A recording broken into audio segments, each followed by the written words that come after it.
Good afternoon, everyone. Welcome to my presentation of risk management. My presentation covers hazard identification, assessment, and control. We will discuss identify hazard, assessing risk, and implementing measures to mitigate them. The goal is to ensure a safe environment through a systematic approach.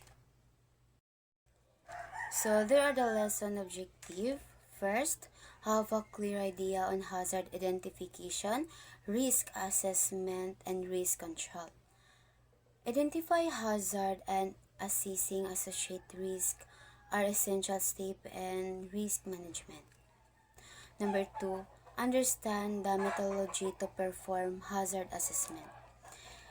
When you perform a hazard assessment, it is important to have a clear understanding of the underlying methodology and belief system that involved in the workplace. Number 3, adopt control measures to minimize significance. Adopting control measures to minimize significance hazard involves implementing safe such as a new procedures like training, PPT or physical changes to ensure risk. To identify and assess hazard, here in the action. Number 1, collect existing information about workplace hazard. This involves gathering data from various sources to understand existing and potential hazard. Example, workplace hazard identification begins by gathering information from such as safety report and employee surveys to understand existing risk in the workplace. Number 2, inspect the workplace for safety hazards. This involves regular inspection to identify new or recurring hazards. For example, proper workplace safety involves regular visual and physical inspection to identify hazards like damaged equipment. Number 3, identify health hazards. Investigating injuries, illnesses, incidents is crucial to determine underlying cause and address safety program weaknesses. For example, multiple reports of back pain could not to ergonomic issues requiring workstation to lifting technique adjustment. Number 4, conduct incident investigation. This involves grouping similar incidents and identify trends and injuries, illness, and reported hazards. Example, if several incidents involves equipment, a deeper investigation into the equipment maintenance. Number 5, identify hazard associated with emergency and non-routine situations. This focus on identify hazard that might during a power outage emergency. For example, developing and practicing emergency evacuation procedures, ensuring clear routes, and identify the hazards. Number 6, characterize the nature of identified hazard, identify interim control measure, and prioritize the hazard for control. These involve determining the severity and likelihood of incident that could result from each hazard.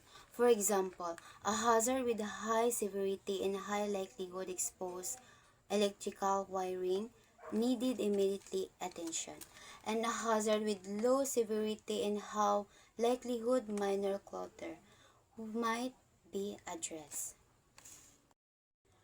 To effectively control and prevent hazard, employers should: Number 1, identify control option.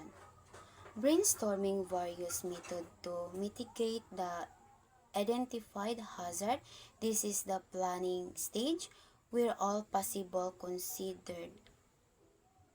For example, if the hazard slip on the wet floor, improve cleaning procedures, provide warning sign. Number 2, sleep control. To address the risk of sleep on a week, 4, prioritize improving cleaning procedures, placing warning sign. Number 3, develop and update a hazard control plan. Review and update the plan regularly based on changes in the workplace or new information.